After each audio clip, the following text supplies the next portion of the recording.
Friends, I am Rani. Welcome to my channel. ഇന്ന് beauty ടിപ്സുകളൊക്കെ മാറ്റി വെച്ചിട്ട് നിങ്ങൾക്ക് എല്ലാവർക്കും വേണ്ടി സ്പെഷ്യലായിട്ട് ഒരു ബോണ്ട ഉണ്ടാക്കാം എന്ന് ഞാൻ വിചാരിച്ചു. ഈ ബോണ്ട എന്ന് പറയുമ്പോഴേക്കും നമ്മൾ പല രീതിയിലുള്ള ബോണ്ട ഉണ്ടാക്കാറുണ്ട്. അതിന് പല നാടുകളിൽ പല പേരുകളാണ് പറയുന്നത് ഈ ബോണ്ടയ്ക്ക്.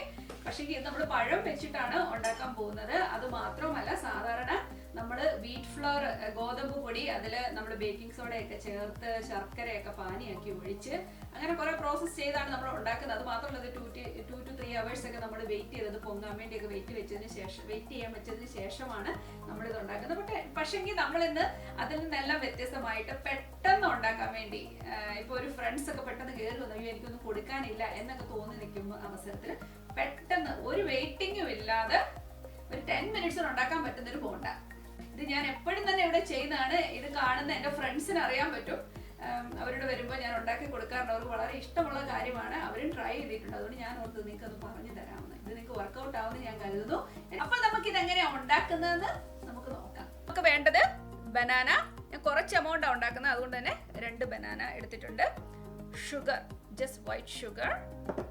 ദെൻ നമുക്ക് വേണ്ടത് കുറച്ച് ഏലക്ക പൊടിച്ചത്. ഇതിനു വേണ്ടി ഞാൻ എൻ്റെ വാനില എക്സ്ട്രാക്ട് ഇരിപ്പുണ്ട്, vanilla flavour. Okay. And then ഇച്ചിരി പിഞ്ച് ഓഫ് സാൾട്ട്. അത് ഞാൻ കാണിക്കാം നിങ്ങളെ എങ്ങനെ എടുക്കുന്നതിന്. അതുപോലെ തന്നെ ഞാനിപ്പോൾ ഉപയോഗിക്കാൻ പോകുന്നത് സെൽഫ് റൈസിങ് ഫ്ലോർ. നമുക്കിവിടെ ഷോപ്പുകളിൽ കിട്ടും വാങ്ങാൻ സെൽഫ് റൈസിങ് ഫ്ലോർ. ഇതാകുമ്പോൾ നമുക്ക് വെയിറ്റ് ചെയ്യേണ്ട കാര്യമില്ല. വെയിറ്റ് ചെയ്യാൻ വേണ്ടി 5 minute വല്ല വെക്കണവർക്ക് വെക്കാം. നമ്മൾ ബനാന ആദ്യം തന്നെ ഞാൻ ചെയ്യുന്നത് ബനാന മിക്സ് ചെയ്യുവാണ്. 2 ബനാനാസ് എടുത്തു. നല്ല പഴുത്ത ബനാന ആയിരിക്കും ഇതിന് കൂടുതലും നല്ലത്. അതിലേക്ക് നിങ്ങൾക്ക് മധുരം വേണ്ടതുപോലെ തന്നെ നിങ്ങൾക്ക് ആവശ്യത്തിനുള്ള മധുരം ഇതിലേക്ക് ആഡ് ചെയ്യുക. ഇവിടെ നല്ല മധുരം വേണം എല്ലാവർക്കും, അതുകൊണ്ട് ഞാൻ ഇച്ചിരി കൂടുതൽ മധുരം ആഡ് ചെയ്യുന്നു. ഓക്കെ, കണ്ടോ? ഷുഗർ. ഈ കാടമ ഞാനിതിലേക്ക് ചേർക്കാം. കാടമ, ഏലക്കപ്പൊടി, സോറി, ഒരു ശകലം ഉപ്പ്, ഒരു പിഞ്ച് ഓഫ് ഉപ്പ്, കേട്ടോ. ജസ്റ്റ് ഒന്ന് ബാലൻസ് ചെയ്യാൻ വേണ്ടി മാത്രം നമ്മൾ ശകലം ഉപ്പ് ചേർത്തിരിക്കുന്നു. ഇനി നമുക്ക് വേണ്ടത്, ഇതിനെ നമുക്ക് നന്നായിട്ടൊന്ന് ആദ്യം മിക്സ് ചെയ്ത് കൊടുക്കാം. കൈകൊണ്ട് തന്നെ മിക്സ് ചെയ്യാം. ഞാൻ അങ്ങനെയാണ് ചെയ്യാറ്. ഇവിടുത്തെ ഷുഗർ പെട്ടെന്ന് നന്നായിട്ട് അങ്ങ് അലുത്തോളും.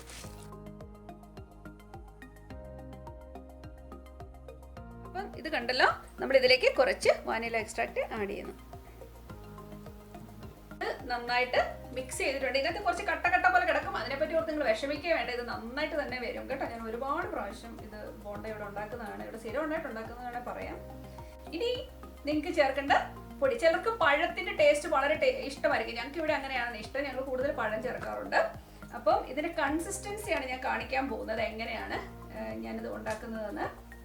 അതിനുവേണ്ടി ഞാൻ ഇതിന് എത്ര എമൗണ്ട് എന്ന് ഞാൻ പറയുന്നില്ല. നിങ്ങളുടെ ഇഷ്ടത്തിനുള്ള എമൗണ്ട് എടുത്തതിന് ശേഷം ഇനിയിപ്പോൾ നിങ്ങൾക്ക് ഇച്ചിരി കൂടെ അയഞ്ഞു വരണം എന്നൊക്കെ ഉണ്ടെങ്കിൽ നിങ്ങൾക്ക് അതിലേക്ക് കൂടുതൽ പഴം ചേർക്കാം. ഓക്കെ, അപ്പം ഞാൻ ഇത്ര എടുത്തേക്കുന്ന ഈ എമൗണ്ടിലേക്ക് സെൽഫ് റൈസിങ് ഫ്ലവർ ആഡ് ചെയ്യണേ. ഇങ്ങനെ മിക്സ് ചെയ്ത് കൈകൊണ്ട് മിക്സ് ചെയ്ത് കൊടുക്കുക. ഞാൻ മിക്സ് ചെയ്യുമ്പോഴേക്കും അതിനൊരു ടെക്നിക്ക് ഞാൻ ഉപയോഗിക്കാറുണ്ട്. എൻ്റെ വിരലുകളെല്ലാം ഇങ്ങനെ ഫ്ലവർ പോലെ തന്നെ വെക്കുന്നത് കണ്ടോ. ഇങ്ങനെ വെക്കും. ഇങ്ങനെ തന്നെ വെച്ചിട്ടാണ് ഞാൻ മിക്സ് ചെയ്തപ്പോൾ ഇത് നന്നായിട്ട് മിക്സ് ആവും.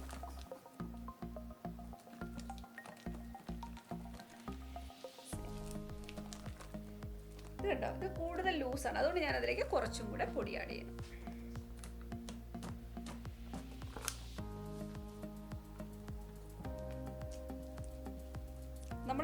നമുക്ക് വേണ്ട ആ കൺസിസ്റ്റൻസി എത്തുന്നതിന് വരയ്ക്ക് നമ്മൾ ചെറുതായിട്ട് പൊടി ആഡ് ചെയ്ത് കൊടുക്കുക. അപ്പോൾ അതേണ്ട നമ്മുടെ മാവ് ഓൾറെഡി റെഡി ആയിട്ടുണ്ട്. നോക്കിക്കേ, കേട്ടോ. നമുക്ക് ഈ ഒരു കൺസിസ്റ്റൻസി കേട്ടോ കാണാവോ? ഇതുപോലെ നിൽക്കണം കേട്ടോ. ഇപ്പം തന്നെ ഇത് പുളിച്ച് പൊങ്ങിയ ഒരു അവസ്ഥയല്ല കാണുന്നത്. നമ്മൾ സാധാരണ 2 to 3 hours വെച്ച് കഴിയുമ്പോഴേക്ക് കിട്ടുന്ന ആ ഒരു പൊങ്ങിയ അവസ്ഥയാണ് നമുക്കിപ്പോൾ കാണുന്നത്. കണ്ടോ, നമ്മൾ നന്നായിട്ട് ഇങ്ങനെ സ്ക്വീസ് ചെയ്ത് നന്നായിട്ട് ഇളക്കുമ്പോൾ തന്നെ ഇത് നന്നായിട്ട് അങ്ങ് മിക്സ് ആവും. എൻ്റെ ആ ഫോമിലേക്ക് വരുക കാണാമോ നിങ്ങൾക്ക്? കണ്ടോ? അപ്പോൾ സംഭവം റെഡി ആയിട്ടുണ്ട്. ഇതെന്ന് വെച്ചാൽ ഈസി ആയിട്ട് ഉണ്ടാക്കുന്ന ഒരു ബോണ്ടയാണ്. പക്ഷെങ്കിൽ ചായക്കടകളിലും ഇങ്ങനെ ഷോപ്പുകളിലൊക്കെ ചില്ലുകൂടിയിൽ ഇരിക്കുന്ന ബോണ്ട കണ്ടിട്ടില്ലേ, നമ്മളതൊക്കെ ചിരിച്ചുകൊണ്ടിരിക്കുന്ന ബോണ്ട, അങ്ങനത്തെ ബോണ്ട ഉണ്ടാക്കുന്നത് എങ്ങനെയെന്ന് അടുത്ത ഒരു വീഡിയോയിൽ ഞാൻ കാണിച്ചു തരാം. ഓക്കെ, അപ്പം നമുക്കിത് ക്വിക്കായിട്ട് എങ്ങനെ ഉണ്ടാക്കുക എന്നുള്ളതാണ് ഇപ്പോൾ ചെയ്യാൻ പോകുന്നത്. കയ്യിലൊക്കെ പറ്റാതെ നമുക്ക് ഇങ്ങനെ 2 സ്പൂൺ ഉണ്ടെങ്കിൽ നമുക്ക് ചെയ്യാൻ പറ്റും. ഞാനിപ്പോൾ ചെറുതായിട്ട് 1 സ്പൂണിൽ കോരി കണ്ടല്ലോ. ഇത് നമുക്ക് ഇതിലേക്ക് ഇങ്ങനെ തട്ടിയിട്ട് കൊടുക്കുക. കയ്യെ പറ്റുകയില്ല, നമുക്ക് നല്ല ഷേപ്പിൽ കിട്ടുകയും ചെയ്യും. ഓക്കെ,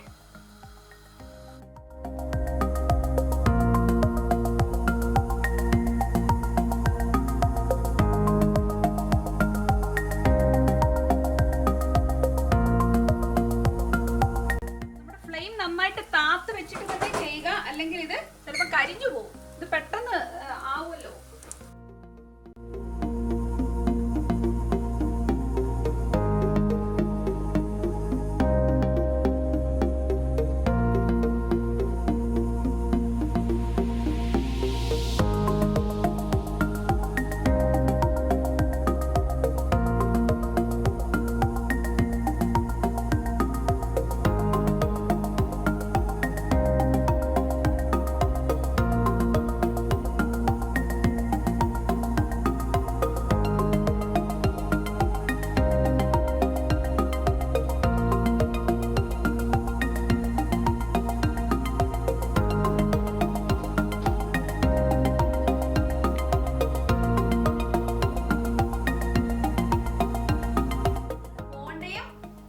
ചായയും റെഡിയാണ്.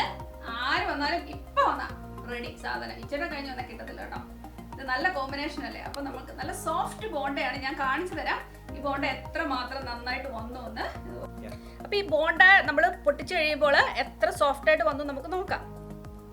ഇത് വർക്കായോന്ന് അറിയണ്ടേ, കാരണം എത്ര ക്വിക്കറായിട്ട് ഉണ്ടാക്കിയെടുത്ത ബോണ്ടയല്ലേ നമ്മൾ. എത്ര കണ്ടോ. അപ്പൊ ഇത് നല്ല സോഫ്റ്റ് ആയിട്ടാണ് വന്നിരിക്കുന്നത് കണ്ടോ. ഈ സോഫ്റ്റ് ആയ പോലെ തന്നെ നല്ല ഫ്ലേവർ ഉണ്ട്, കാരണം നമ്മൾ വാനില ഫ്ലേവറും ഒക്കെ ചേർത്തിട്ടുണ്ട്. അപ്പോൾ ബനാന ചേർക്കുമ്പോൾ തന്നെ നല്ല സോഫ്റ്റാണ്. ഇത് നല്ല ടേസ്റ്റിയാണ്. നിങ്ങൾ എല്ലാം ട്രൈ ചെയ്യുക. ജസ്റ്റ് 10 മിനിറ്റ്സിൻ്റെ കാര്യമല്ലേ ഉള്ളൂ.